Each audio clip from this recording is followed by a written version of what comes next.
Hello everyone, welcome to my channel biology by Miraj sir और मैं हूं आपके साथ मिस्टर मिराज सर। आज हम लोग समझेंगे कि डीएनए जो होता है वो आनुवंशिक पदार्थ है जो कि एक पीढ़ी से दूसरी पीढ़ी में लक्षणों को लेकर जाता है। आपको पता है कि जैसे आपके माता पिता हैं या हमारे ही माता पिता हैं, उनकी दो आंखें हैं, ठीक है, दो कान हैं, जीभ है, उनके सिर पे भी बाल हैं, जो उंगलियां हैं दोनों हाथों में मिलाकर 10 हैं। तो ये सारी सूचनाएं हमारे अंदर भी हैं और आपके माता पिता में ये सूचनाएं हैं तो आपके अंदर भी हैं, यानी कि आपकी बॉडी में साफ साफ दिखती हैं, या इंटरनल हो या एक्सटर्नल हो, ठीक है ना। यानी कि चूहे की बात करें तो चूहे से चूहा जैसा ही जीव जन्म लेता है, सांप जैसा जन्म नहीं लेता है, सांप से सांप जैसा ही जीव जन्म लेता है, बिल्ली से बिल्ली जैसा ही जीव जन्म लेता है और वो बड़ा होकर बिल्ली बन जाता है। तो इसका मतलब ये हुआ कि एक पीढ़ी से दूसरी पीढ़ी में जो लक्षण जा रहे हैं, ये आज हमें पता है कि ये सब डीएनए पर होता है। डीएनए ही जो है वो आनुवंशिक पदार्थ है जो एक पीढ़ी से दूसरी पीढ़ी में लक्षण को लेके जाता है, ठीक है।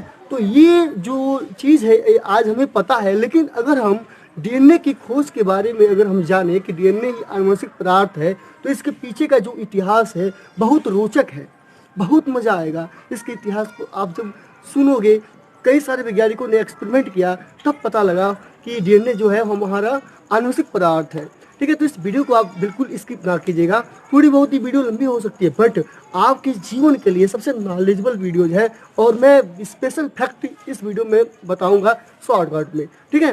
तो चलिए समझ लेते हैं। देखो, ये सबसे पहले एक वैज्ञानिक थे जिनका नाम था ग्रिगोर जॉन मेंडल, आपने नाम जरूर सुना होगा। और इन पे मैंने एक स्पेशल वीडियो बनाया, इन्होंने कैसे रिसर्च किया था मटर के पौधे पर, कैसे फूल में संकर कराया था, उसका स्पेशल मैंने वीडियो बिल्कुल उनके एक्सपेरिमेंट को मैंने करके दिखाया है और उस वीडियो का लिंक इस वीडियो के डिस्क्रिप्शन बॉक्स में दिया गया है, आप क्लिक करके देख सकते हैं।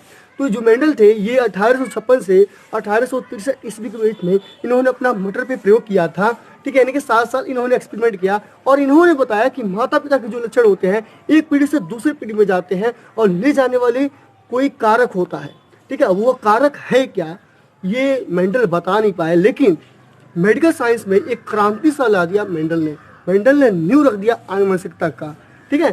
तब मेंडल जब इस दुनिया से चले गए तो उनके बाद आए एक और वैज्ञानिक जिनका नाम था ग्रिफिथ।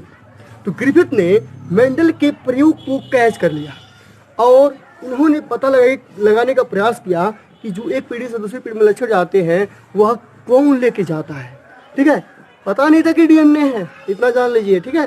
तो ग्रिफिथ ने क्या किया कि इन्होंने 1825 ईस्वी में अपना प्रयोग किया। तो इन्होंने क्या किया कि बैक्टीरिया लिया, स्टेप्टोकोकस नामक बैक्टीरिया, ठीक है, जिसे हम लोग डिप्लोकोकस निमोनी भी कहते हैं। ये जो बैक्टीरिया है इंसानों में निमोनिया रोग उत्पन्न करता है, जैसे कि छोटे बच्चों को निमोनिया ज़्यादातर होता है, तो यही जो बैक्टीरिया जिम्मेदार है। तो इस दो प्रकार के बैक्टीरिया हमारे इन्वायरमेंट में पाए जाते हैं, एक होता है यस स्ट्रेन और एक होता है आर स्ट्रेन। यस स्ट्रेन का मतलब ये होता है कि ऐसा बैक्टीरिया जिसका जो बाहरी जो आवरण है ना कोश का भित्ति वह पॉलीसेकेराइड का बना होता है और वह स्मूथ होता है, स्मूथ मतलब चिकना होता है, इसीलिए इसका नाम रखा गया यस बैक्टीरिया। तो जो यस स्ट्रेन का बैक्टीरिया होता है वह रोग उत्पन्न करता है और जो दूसरे टाइप का जो स्ट्रेन वाला बैक्टीरिया था वह था आर स्ट्रेन। तो आर स्ट्रेन जो बैक्टीरिया है उसकी जो बाहरी जो सतह है यानी कि कोशिका भित्ति उस पर पॉलीसेकेराइड नहीं पाया जाता है, जिसके कारण वह जो बैक्टीरिया है आर्मिस रफ होता है। रफ मीन्स उसका जो कोशिका भित्ति है वो खुरदुरा होता है और यह बैक्टीरिया रोग उत्पन्न नहीं करता है। यानी कि हमारे इन्वायरमेंट में दो बैक्टीरिया हैं, यस स्ट्रेन और आर स्ट्रेन, ठीक है। तो उन्होंने क्या किया कि कुछ चूहों को कलेक्ट किया, जीवित चूहों को। तो एक चूहे के अंदर यस स्ट्रेन बैक्टीरिया को इंजेक्ट किया, यानी कि उसके शरीर के अंदर प्रवेश कराया, तो चूहा मर गया। फिर उसके बाद जो आर स्ट्रेन का जो बैक्टीरिया था उसको दूसरे चूहे में प्रवेश कराया तो चूहा नहीं मरा, वह जीवित रहा, ठीक है। तो इससे यही साबित होता है कि यस स्ट्रेन वाले बैक्टीरिया जो होते हैं वह रोग उत्पन्न करते हैं और आर स्ट्रेन वाले बैक्टीरिया रोग उत्पन्न नहीं करते हैं, ठीक है। अब क्या किया कि जो यस स्ट्रेन वाले जो बैक्टीरिया है रोग उत्पन्न करते हैं उस बैक्टीरिया को उन्होंने टेम्परेचर देकर यानी कि गर्म करके उस बैक्टीरिया को किल कर दिया, मार दिया। उसके बाद चूहे के अंदर प्रवेश कराया तो चूहा नहीं मरा क्योंकि बैक्टीरिया मर गए थे, ठीक है। उसके बाद उन्होंने क्या किया कि जो मरा हुआ जो बैक्टीरिया था यस स्ट्रेन का सैंपल मरा हुआ उसको आर स्ट्रेन के जो बैक्टीरिया के सैंपल थे जीवित थे उसके साथ मिलाकर और चूहे के अंदर इंजेक्ट कराया तो चूहे यानी कि जो चूहा था वो मर गया। तो ग्रिफिथ को बहुत आश्चर्य हुआ। उन्होंने जब चूहे को मरा हुआ पाया तब उन्होंने जो सैंपल डाला था उस चूहे के अंदर, तो जिसमें यस स्ट्रेन का मरा हुआ बैक्टीरिया और आर स्ट्रेन का जीवित बैक्टीरिया, जब जांच किया उस सैंपल को तो पाया कि कुछ आर स्ट्रेन के जो बैक्टीरिया थे वह यस स्ट्रेन में बदल गए थे। लेकिन ग्रिफिथ बहुत कोशिश किए कि यह क्यों बदले हैं आर स्ट्रेन वाले बैक्टीरिया यस स्ट्रेन में, लेकिन वे पता नहीं कर पाए। बस उन्होंने ये कह दिया कि कुछ ऐसा कारक था यस स्ट्रेन का जो आर स्ट्रेन में ट्रांसफर हो गया, लेकिन वो कारक क्या था वे ग्रिफिथ पता नहीं लगा पाए। अब ग्रिफिथ के प्रयोग को आगे बढ़ाते हुए ओसवाल्ड एवरी और कोलिन मैक्लियोड और मैकलिन और मैकार्टी, ये 3 वैज्ञानिक थे। इन्होंने 1933 से 1944 ईस्वी के बीच में अपने रिसर्च को किया, यानी कि ग्रिफिथ के रिसर्च को आगे बढ़ाया। उन्होंने क्या किया कि जो यस स्ट्रेन का जो बैक्टीरिया था उसके अंदर से प्रोटीन को निकाला और डीएनए को निकाला, ठीक है, क्योंकि जो गुणसूत्र होता है, ठीक है ना, वह डीएनए और प्रोटीन से मिलकर बना होता है। और पहले के जो वैज्ञानिक थे उन लोगों में विविधता थी कि भाई प्रोटीन ही आनुवंशिक पदार्थ हो सकता है, या कुछ कहते थे डीएनए ही हो सकता है, ठीक है, और कुछ कहते थे कार्बोहाइड्रेट भी हो सकता है। तो उन्होंने प्रोटीन को, डीएनए को और कार्बोहाइड्रेट को, तीनों को यस स्ट्रेन बैक्टीरिया से निकाल लिया और उन्होंने 3 पात्र लिया, हम कह सकते हैं 3 अलग अलग बर्तन लिया शीशे का। उसमें क्या किया कि इस तीनों को हम नाम रख देते हैं 1 2 3, ठीक है। तो पहला जो पात्र था उसमें भी उन्होंने आर स्ट्रेन का जीवित बैक्टीरिया रखा, दूसरे पात्र में भी आर स्ट्रेन का जीवित बैक्टीरिया रखा और तीसरे पात्र में भी आर स्ट्रेन का जीवित बैक्टीरिया रखा। अब उन्होंने क्या किया कि जो पहले नंबर का जो पात्र था उसमें जो प्रोटीन निकाला था यस स्ट्रेन का, उस प्रोटीन को मिला दिया किसमें, जो पहले नंबर का पात्र था उसमें। फिर उसके बाद जो कार्बोहाइड्रेट निकाला था उसको मिला दिया जो पात्र था दूसरे नंबर का उसमें, ठीक है, कार्बोहाइड्रेट को। फिर उसके बाद जो डीएनए निकाला था यस स्ट्रेन से उसको मिला दिया तीसरे पात्र में, ठीक है। तो अब उसके बाद उन्होंने जांच किया तो पाया कि जो पहले नंबर का पात्र था जिसमें प्रोटीन मिलाया था तो कोई यस स्ट्रेन का बैक्टीरिया नहीं बना, यानी कि आर स्ट्रेन जो थे वह यस स्ट्रेन में कन्वर्ट नहीं हुए। जो दूसरे नंबर का पात्र था जिसमें कार्बोहाइड्रेट मिलाया था यस स्ट्रेन का, तो उसमें भी कोई भी यस स्ट्रेन का बैक्टीरिया नहीं बना।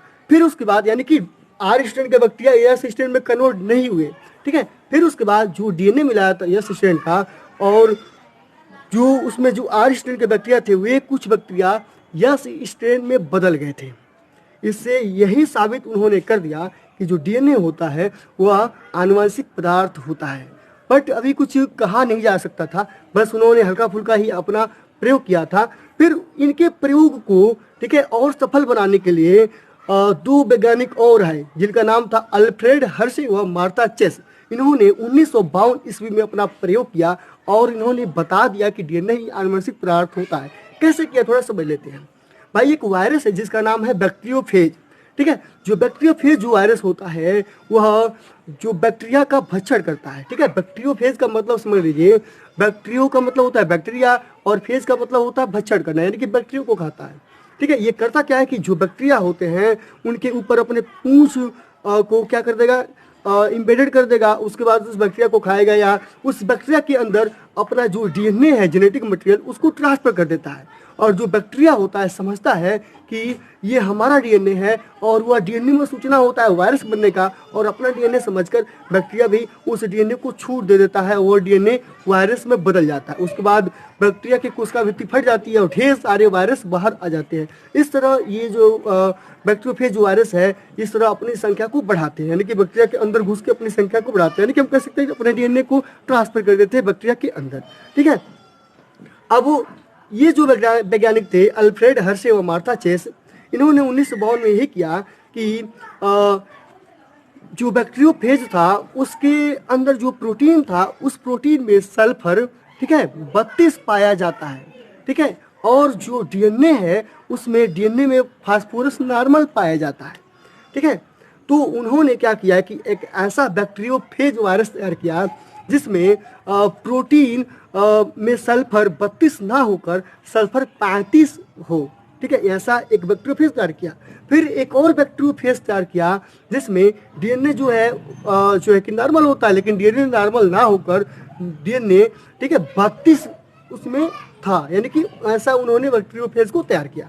तो एक तैयार किया जो है कि अभी मैंने बताया कि जिसमें सल्फर 32 होता है लेकिन सल्फर 35 था, और एक तैयार किया जिसमें डीएनए में फास्फोरस नॉर्मल होता है लेकिन फास्फोरस उसमें 32 था।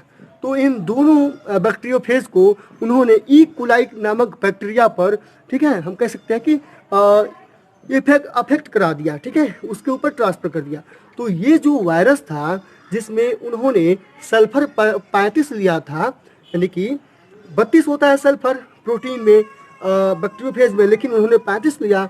तो जो 35 वाला जो बैक्टीरियोफेज था उसने अपने जेनेटिक मटेरियल को ट्रांसफर किया ई कोलाई बैक्टीरिया के अंदर।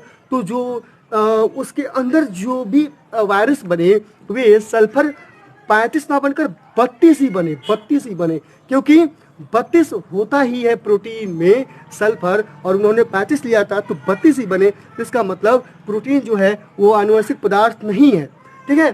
फिर उसके बाद जो दूसरा बैक्टीरिया तैयार किया था, नहीं, जो दूसरा बैक्टीरियोफेज तैयार किया था जिसमें डीएनए जो है कि 32 था, यानी कि नॉर्मल डीएनए होता है वैसे ही बैक्टीरियोफेज के अंदर जो फास्फोरस होता है वो नॉर्मल होता है, लेकिन फास्फोरस 32 वाला जो तैयार किया था बैक्टीरियोफेज, उसको जब अफेक्ट कराया बैक्टीरिया के ऊपर, यानी कि ई कोलाई बैक्टीरिया के ऊपर, तो जो फास्फोरस जो 32 था वह जैसे उसका जेनेटिक मटेरियल बैक्टीरिया के अंदर गया तो जो बैक्टीरिया था ई कोलाई बैक्टीरिया, वह जो वायरस बनाया, वह वायरस उसमें जो बने वे फास्फोरस 32 ही बने, यानी कि फास्फोरस जो है वह नॉर्मल होता है लेकिन उन्होंने फास्फोरस 32 लिया था डीएनए में, लेकिन इसके अंदर जो वायरस बने वे फास्फोरस 32 ही बने। इससे यही साबित होता है कि जो डीएनए है वही हमारा आनुवंशिक पदार्थ है, यानी कि डीएनए पर ही हमारे पूरी बॉडी की सूचनाओं की कोडिंग होती है जो एक पीढ़ी से दूसरी पीढ़ी में जाता है। अब एक चीज़ और समझ लीजिए कि जो डीएनए के ऐसा पदार्थ है जो कभी मरने वाला नहीं, वह अमर है, ठीक है। जैसे कि अगर हम बात करें कि आप अपने माता पिता के क्या हो, जनरेशन हो, फ्यूचर हो, ठीक है, और आपसे भी नया जनरेशन आएगा, फिर उनसे भी नया जनरेशन आएगा। ये बताइए, माता पिता के डीएनए से ही एक नया डीएनए बनता है जो संतानों का डीएनए होता है। तो जैसे कि हमारी बॉडी से भी जो नई संतान आएगी तो हमारा डीएनए उनमें जाएगा, हमारा अस्तित्व खत्म हो जाएगा, बट वह जो डीएनए है पीढ़ी दर पीढ़ी वो जाता रहेगा। तो डीएनए जो होता है वह इमोर्टल होता है, यानी कि अमर होता है, कभी नहीं मरता, ठीक है।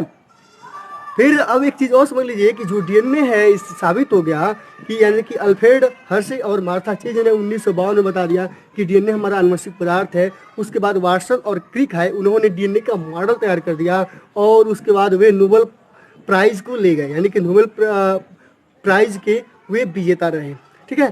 तो दोस्तों, कैसा रहा यह डीएनए आनुवंशिक पदार्थ है इसका इतिहास? कमेंट बॉक्स में आप हमें जरूर बताइएगा। हम उम्मीद करते हैं आप समझ पाए होंगे अच्छे से। ऐसे ही वीडियोज़ को देखने के लिए, साइंटिफिक वीडियोज़ को देखने के लिए हमारे YouTube channel biology by Miraj sir को सब्सक्राइब कर लें और इस वीडियो को दोस्तों लाइक कर लें। दोस्तों, इस वीडियो को ज़्यादा से ज़्यादा शेयर भी करें। दोस्तों, आज के लिए बस इतना ही। मिलते हैं किसी नेक्स्ट वीडियो में किसी नेक्स्ट टॉपिक के साथ। आज के लिए बस इतना ही। धन्यवाद।